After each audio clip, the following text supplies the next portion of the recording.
ဒီတောကဆိုတဲ့ဆွေရင်စိတ်ဟာဘာကြောင့်ဖြစ်လာလဲမြတ်စွာဘုရားကရှင်းရှင်းလေးပဲဟောတာ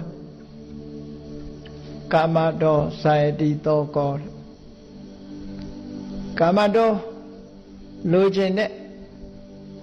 တဏှာရာဂကြောင့်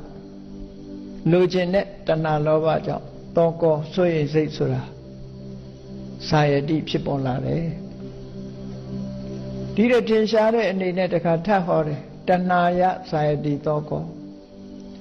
တွေ့တာမှုတွေလူကျင်မှုတွေအဲ့ဒီတဏှာလောဘကြောင့်တောကဆိုတဲ့ဆွေးရမှုကဖြစ်ပေါ်လာတယ်ဆိုအဲ့တော့လူတွေရဲ့ရင်ဝယ်မှာ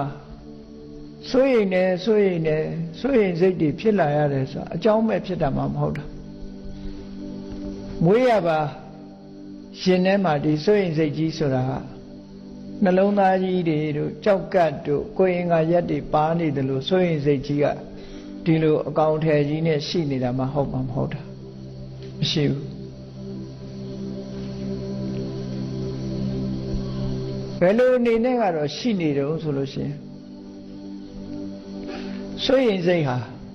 လိုချင်တဲ့တဏှာရှိနေသည့်အတွက်ကြောင့်သူကိုယ်တိုင်တော့တိုက်ရိုက်မရှိဘူးလိုချင်တဲ့တဏှာမကင်းသေးတဲ့ပုဂ္ဂိုလ်တိုင်းမှာလိုချင်မှုကိုအခြေခံပြီးတော့ဆွေးရင်စိတ်တွေဟာပေါက်ဖွာလာတယ်ပေါ့ဆွေးရင်စိတ်တွေဟာလိုချင်မှုတဏှာ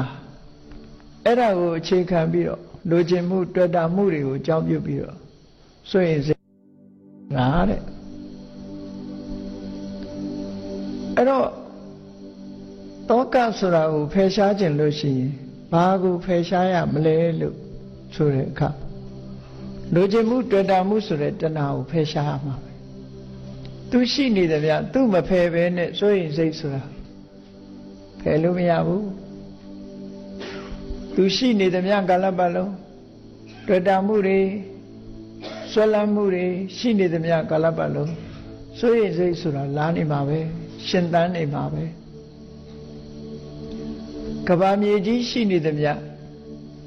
မြက်ပင်တွေတစ်ပင်တွေဟာရှင်သန်နေတယ်လို့ပဲပေါ့ရှင်သန်နေဥမှာပဲတစ်ပင်ကြီးတွေဟာအမြင့်ရှင်သန်နေတယ်များကလပတ်လုံးအကိုင်းတွေအခက်တွေထွက်နေဥမှာပဲအကြောင်းတရားကိုဖယ်ရှားဖို့ဒီလိုဆိုတာ